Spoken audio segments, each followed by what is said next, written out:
cold doesn't ask permission. It doesn't warn you. It just takes.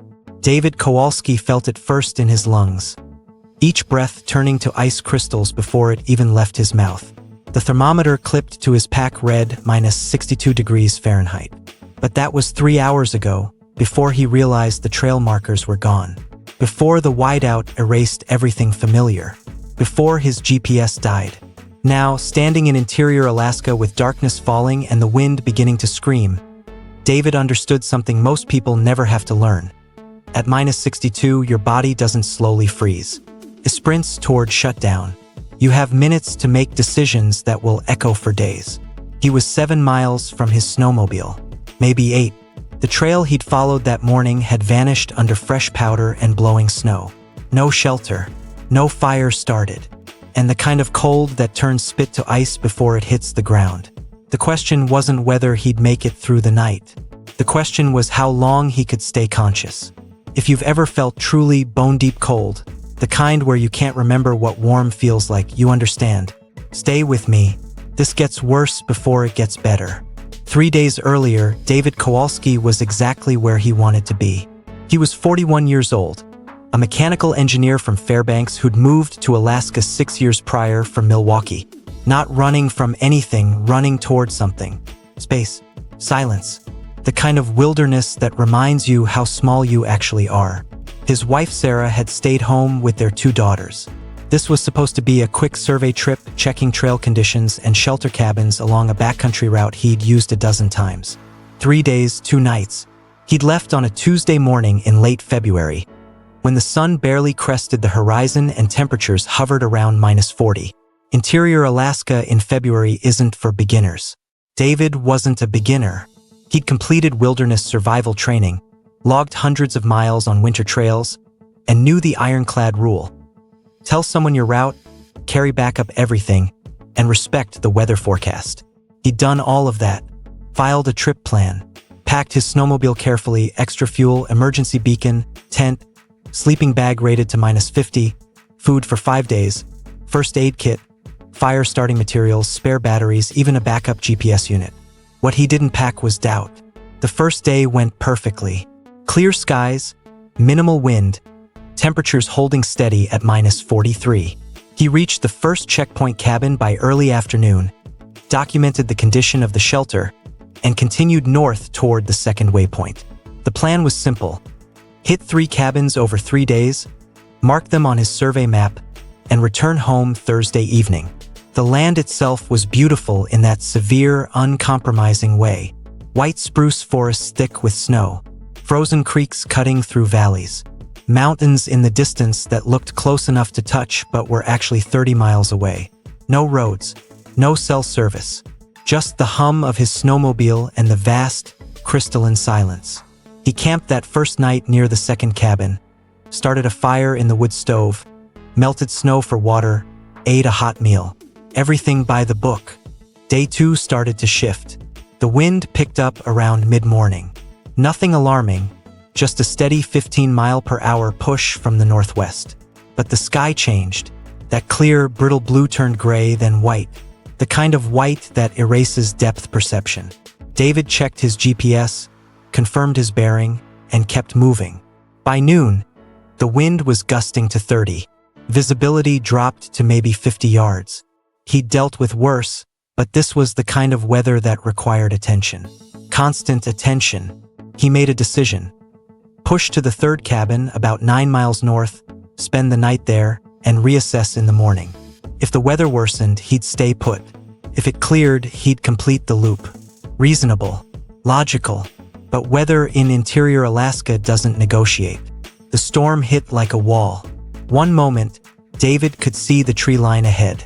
The next, everything was white static. The wind went from 30 miles per hour to what felt like 60, 70. Screaming across the open tundra with nothing to stop it. Snow wasn't falling.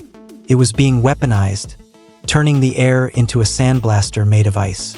He slowed the snowmobile, leaning forward to peer through his goggles. The trail markers, those small wooden posts with reflective tape, should have been visible every 100 yards. He couldn't find a single one. David stopped, checked his GPS. Black screen. the night before. Full battery. But at -40, -50, lithium batteries don't just drain, they die. Sometimes suddenly. He pulled out his backup GPS from his inner jacket pocket, keeping it warm against his body. Powered on. Showed his position. But the waypoint for the third cabin was blinking. 7.3 miles northeast. Straight through the worst of the storm. He did the math. At 15 miles per hour on a snowmobile in good conditions, that's about 30 minutes. In this, maybe an hour, maybe more, but staying exposed wasn't an option. The wind chill was pushing -80, -90. Even with his gear, even with layers, that kind of cold finds a way in. He started moving again. The first mistake happened 10 minutes later. He hit a drift wrong. Too fast, too steep, and the snowmobile pitched sideways. David threw his weight to correct it, but the machine was already tilting. It went over on its side with a heavy crunch, pinning his left leg briefly before he kicked free. He killed the engine, stood up, assessed. His leg hurt but moved. Nothing broken. The snowmobile, though, the ski was bent, the cowling cracked. He could still see the engine, still smell fuel. David spent 20 minutes riding it, checking for damage. His hands, even in insulated gloves, were starting to lose dexterity. He got the machine upright, tried the ignition, turned over, sputtered, died. He tried again. Same result. The wind howled around him. He couldn't see more than 20 feet. The cold was pressing in, turning his exhaled breath into instant fog that froze on his beard, his face mask, the inside of his goggles. Third try. The engine caught, held for 5 seconds, then quit. That's when David felt it, the first real spike of adrenaline. Not panic, not yet, but recognition. He was in trouble. He pulled out his emergency beacon, a PLB, personal locator beacon, and held it in his hand. One press, and it would send his GPS coordinates to search and rescue. But it was also a point of no return. In this weather, in this terrain, rescue could take 12 hours. 24, maybe longer. And if the snowmobile was fixable, hitting the beacon was premature. He decided to give it 10 more minutes. Troubleshoot. Think. The problem, he realized, was fuel flow. Either the line was frozen or the carburetor was icing up. He had tools. He had knowledge. He pulled off his outer gloves, worked with the thinner liner gloves, and started disassembling the fuel system by feel, by memory. His fingers went numb in 90 seconds. He got the gloves back on, shoved his hands under his armpits, waited for feeling to return. Tried again, got a little further. Hands went numb again. This cycle repeated 4 times. On the 5th attempt, he thought he'd cleared the blockage. Put everything back together. Tried the ignition. The engine roared to life. David actually laughed. A short, sharp bark of relief that was swallowed by the wind. He revved the engine, let it warm, checked the gauges. Everything looked stable. He remounted, checked the backup GPS. Still 7 miles to the cabin. He could do 7 miles. He started moving again, slower now, more cautious. The visibility was worse. The wind was worse, but the machine was running. For 20 minutes, he made progress. Maybe 2 miles. Maybe less. It was impossible to gauge distance when you couldn't see landmarks. Then the GPS screen flickered. Went dark. David stopped, pulled it out. Dead. The cold had killed the backup too, even kept close to his body. Now he had a decision with no good options. Option 1. Keep going northeast, dead reckoning, hoping to stumble on the cabin or the trail. Option 2. Turn back, try to retrace his path to the previous cabin, 9 miles in the opposite direction. Option 3. Stop, hit the beacon, and wait. He chose option 1. Forward. Because turning back felt like surrender, and stopping felt like dying. But without the GPS, without visible markers, northeast became a guess. He used the wind direction coming from the northwest as a rough compass, kept it on his left shoulder, kept moving. Another 30 minutes. The fuel gauge was dropping faster than it should. Either the tank was leaking from the crash, or the engine was running inefficiently in the cold. Then, without warning, the snowmobile sputtered and died again. This time, it wouldn't restart. No sputter, no turnover. Just silence and wind. David sat there for a full minute processing. Then he got off, checked the fuel tank. Nearly empty. The crash must have damaged something. A slow leak he hadn't noticed. He looked around. White in every direction. No trees close enough to provide windbreak. No shelter. No landmarks. He pulled the beacon from his pocket again. Looked at it. Pressed the button. A red light blinked. Once, twice, then steady. Signal sent. But now came the hardest part. Staying alive long enough for someone to arrive. The cold has a sound. Most people don't know that. But when you're standing in minus 62 degrees with an 80-mile-per-hour wind, you hear it. A constant, high-pitched hiss, like the world itself is leaking air. It gets inside your head, makes it hard to think. David knew he had to move. Standing still meant freezing. But moving without a destination meant burning energy he couldn't replace. He made another decision. Dig in. Create shelter. Wait. He pulled the small folding shovel from his pack, one of the few things that survived the crash intact, and started digging into a snow drift. Not a trench. A snow cave. Something to block the wind. His body was already starting to betray him. His fingers barely responded. His toes had gone numb inside his boots 20 minutes ago. His face, even behind the mask and goggles, felt like it was made of wood. But he dug, one shovelful at a time. The snow was dense, wind-packed, almost like styrofoam. Good for structure, bad for speed. It took him 40 minutes to carve out a space barely large enough to crawl into, maybe 4 feet deep, 3 feet wide. He pulled his pack inside, wedged himself in, and blocked the entrance with his snowmobile seat, which he'd torn off to use as a wind barrier. Immediately, it was better.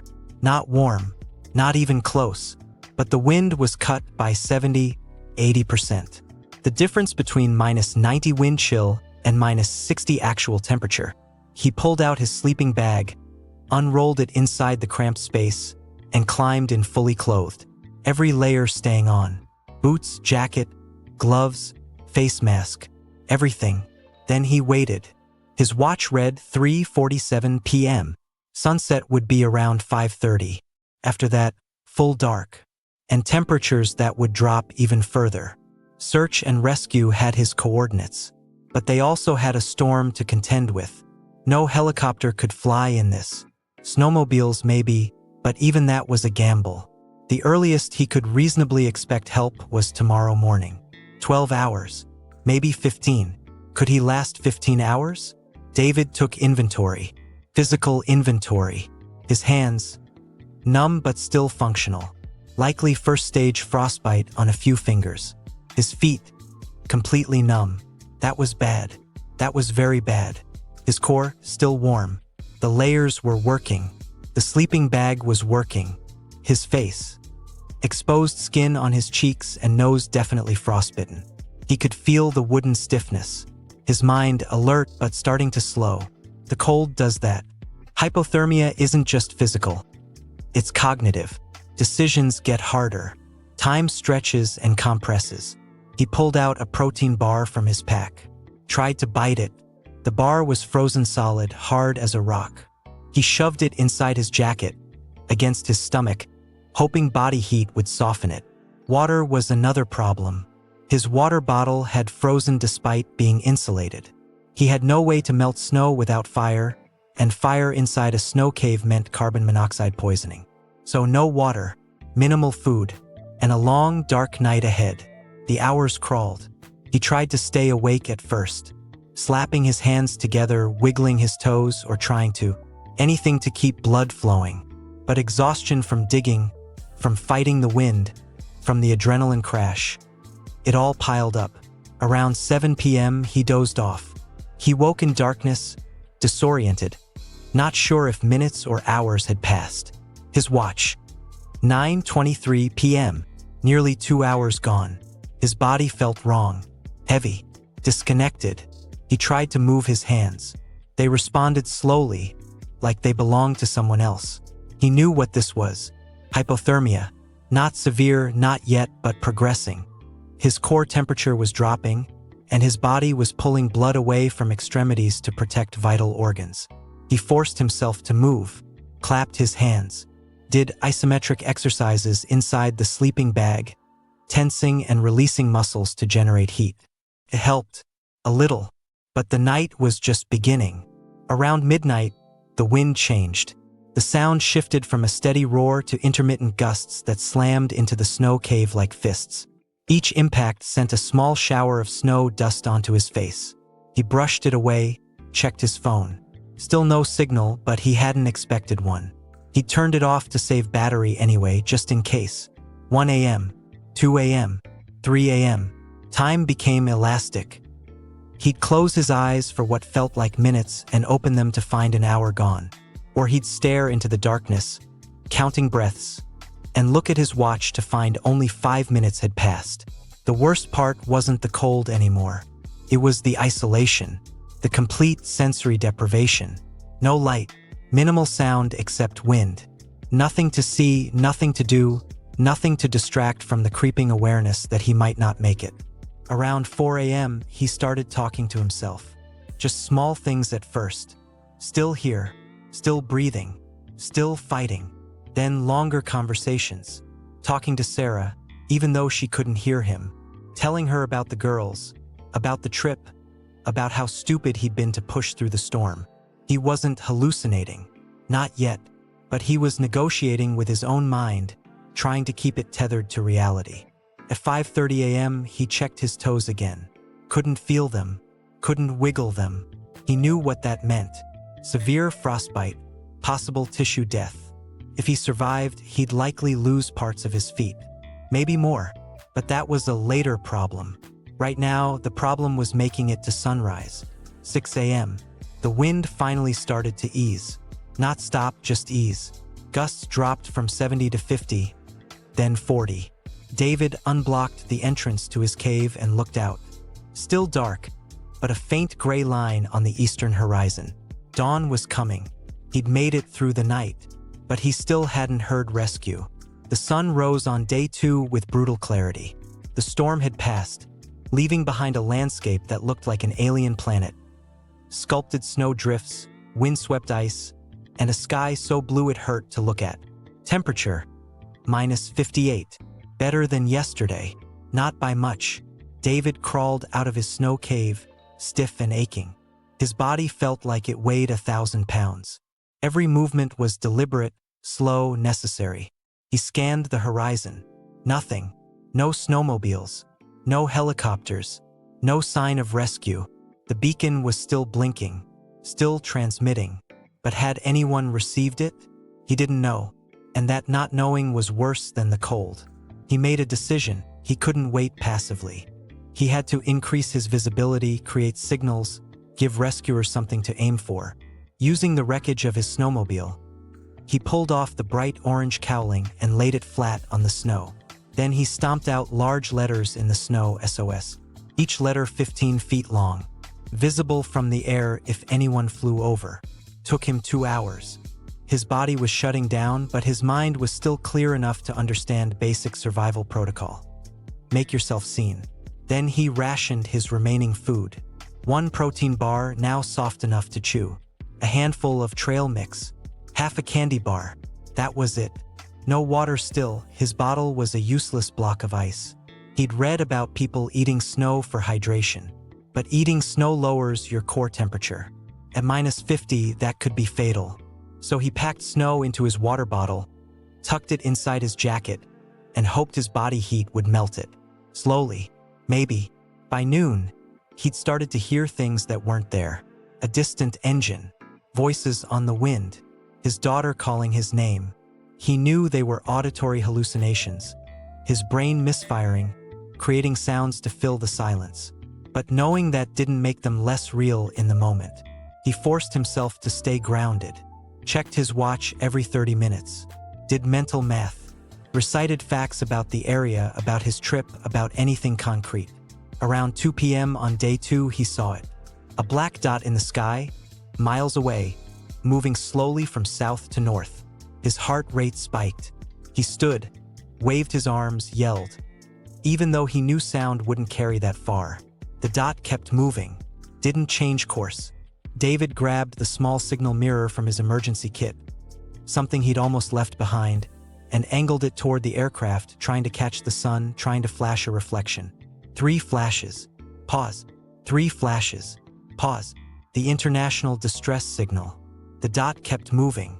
Then, just as it was about to disappear over the northern horizon, it turned. Slight at first, then more pronounced. Banking west, then south, coming back. Coming toward him. David kept flashing the mirror, kept waving, kept yelling into the void. The aircraft, a fixed-wing bush plane, made a wide circle, dropped altitude, and flew directly overhead. Low enough that David could see the pilot in the cockpit. See them wave. They'd spotted him. But landing was another problem. The plane circled twice more, clearly looking for flat ground, a safe approach. The terrain was too rough, too uneven. No way to land. The plane made one more low pass, and David saw something drop from the side door. A small package trailing a bright orange streamer. It landed 30 yards away. David stumbled through the snow, retrieved it. Inside, a satellite phone, a note, emergency heat packs, water, and a foil blanket. The note, written in marker on waterproof paper, "Help coming. Ground team 4 hours. Stay warm. You're not alone." David turned on the sat phone. It rang immediately. "David? This is Alaska Search and Rescue. Can you hear me?" He nodded, realized they couldn't see him, and croaked out, "Yeah, I'm here. Hang tight. We've got snowmobiles en route from the ranger station. They'll reach you before dark. Can you stay conscious? Can you stay alert?" "I can." "Good. We're going to check in every 30 minutes. If you don't answer, we'll assume you're in trouble and push harder. But we need you to conserve energy. No more signaling. Just stay put. Understand?" "Understood," he replied. The plane made one final pass, dipped its wings, and headed south. David sat in the snow, clutching the sat phone, and for the first time in 2 days, he let himself believe he might actually make it. They reached him at 6:47 p.m. on day 2. 3 snowmobiles, carrying 2 search and rescue personnel and a medic.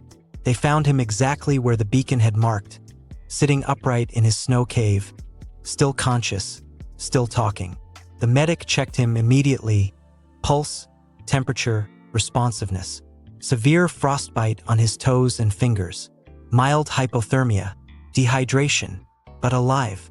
They wrapped him in heated blankets, gave him warm fluids, loaded him onto a sled, and transported him back to the ranger station, then by helicopter to Fairbanks Memorial Hospital. David spent 8 days in the hospital. He lost 3 toes on his left foot, the tips of 2 fingers on his right hand. Painful but manageable, survivable. Sarah and the girls visited every day. He cried when he saw them, not from pain but from relief, from the sudden, overwhelming awareness of how close he'd come to never seeing them again. The doctors told him he'd done everything right. The beacon, the snow cave, staying calm, rationing energy. Without those decisions, he wouldn't have lasted. But David couldn't shake one question. The GPS units, both of them, died within an hour of each other. The snowmobile crash bent the ski but also seemed to damage the fuel system in a way that caused a slow leak. The storm hit harder and faster than any forecast predicted. 1 failure he could accept, 2 maybe, but all of them, in sequence. The investigators checked his equipment later. The GPS batteries were indeed drained by the cold, explainable. The fuel line had a hairline crack from the impact, explainable. The storm was a freak convergence of pressure systems, rare, but explainable. Everything had a reason, but together, they formed a cascade that felt almost orchestrated. David doesn't believe in fate. He doesn't believe the wilderness has intent. But he does believe in respect. The kind you learn when you've spent 2 days alone at -60, staring at your own mortality.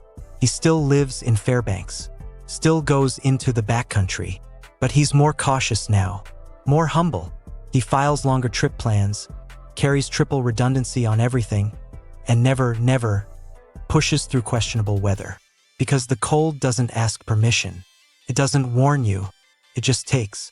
And if you're lucky, if you make the right calls, if you keep your head, if the wind shifts at the right moment, it gives you back. David Kowalski got lucky.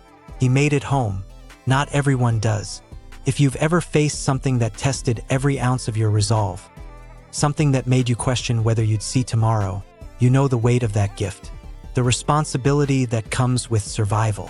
Share the story with someone who understands what it means to push limits, to respect nature, to come home changed.